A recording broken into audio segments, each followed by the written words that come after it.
सिस्पे प्रकरण, ड्रग्ज प्रकरण, अत्याचार यामुळे पारनेर तालुका चर्चेत असतानाच आता पुन्हा एक धक्कादायक प्रकार समोर आलाय। पारनेर तालुक्यातील इयत्ता 10वी व इयत्ता 7वीत असणाऱ्या 2 सख्ख्या बहिणींवर अत्याचार करण्याचा प्रकार उघड झाला आहे।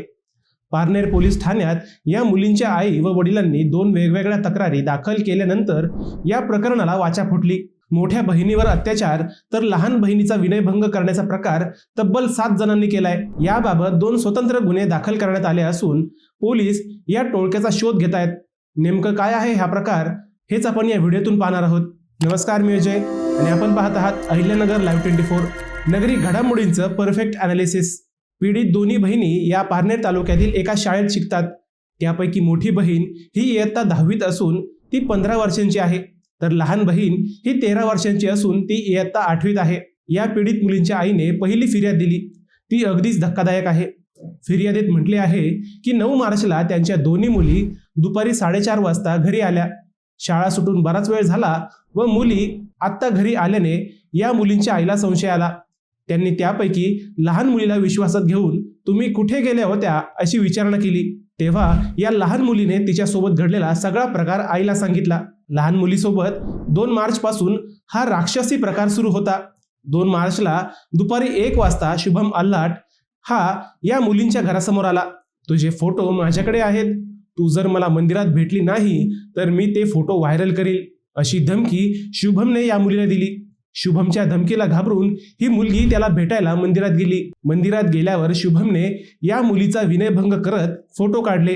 त्यानंतर 9 मार्चला विशाल हुलावळे, प्रथमेश लोंढे, वैभव लोंढे हे रोहित चत्तर याची कार क्रमांक MH12 AF 6625 या कारमध्ये दोन्ही बहिणींना घेऊन वेसदरे येथे गेले। तेथे या तिघांनीही या दोन्ही मुलींशी अंगलट करून त्यांचा विनयभंग केला। आता ही झाली मुलींच्या आईची फिर्याद। आता मुलींच्या वडिलांनीही त्याहून धक्कादायक फिर्याद दिली। या फिर्यादीनुसार त्यांची 15 वर्षांची मोठी मुलगी ही इयत्ता 10वीत शिकते। तिची कानूर पठार येथील प्रसाद संदीप साळवे याच्यासोबत ओळख झाली। याच ओळखीचा गैरफायदा प्रसाद साळवे याने घेतला। प्रसादने या मुलीला जीवे मारण्याची धमकी देत तिच्यावर 25 डिसेंबरला अत्याचार केला। अत्याचार केल्यानंतर तिचे काही आक्षेपार्ह फोटो व व्हिडिओही काढले।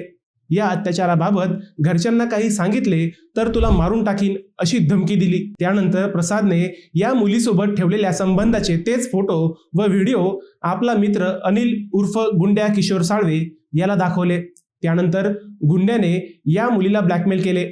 4 फेब्रुवारीला गुंड्या उर्फ अनिलने या मुलीला शाळेजवळील एका निर्जन स्थळी बोलवून घेतले। तेथे ही पीडित मुलगी आल्यावर त्याने तिला त्याच्या स्वतःच्या घरी नेले। तेथेच तिच्यावर गुंड्यानेही अत्याचार केला। या 2 वेगवेगळ्या तक्रारीत 2 सख्ख्या बहिणींवरील अत्याचाराचा राक्षसी वृत्तांत आई वडिलांनी मांडलाय। पोलिसांनी प्रसाद संदीप साळवे, अनिल उर्फ गुंड्या किशोर साळवे, विशाल अनिल हुलावळे, प्रथमेश शंकर लोंढे, वैभव पोपट लोंढे, शुभम अल्हाट, रोहित संजय चत्तर सर्व राहणार कानूर फटार, तालुका पारनेर यांच्यावर गुन्हा दाखल केलाय। ओळखीचा गैरफायदा घेणं किंवा अल्पवयीन मुलींना प्रेमाच्या जाळ्यात ओढून नको ते करणं हे प्रकार सध्या नगर जिल्ह्यात वाढलेत। शिवाय याच मुलींचे व्हिडिओ किंवा फोटो काढून त्यांना ब्लॅकमेल करणं, आपल्या मित्रांनाही या कोवळ्या कळ्यांना चुरगाळायला लावणं हे सगळं गंभीर आहे। जिल्ह्यातील अनेक मुली या प्रकाराला बळी पडल्याचं पोलिसात दाखल झालेल्या तक्रारींवरून दिसत आहे। गेल्या 3 महिन्यात नगर जिल्ह्यात असे कित्येक प्रकार उघडकीस आले आहेत। त्यामुळे पालकांचे टेन्शन मात्र वाढले आहे। अल्पवयीन मुली खरंच सुरक्षित नाहीत हेच या घटनांवरून दिसून येत आहे। मित्रांनो, हे प्रकार कसे थांबवले जातील असे तुम्हाला वाटते?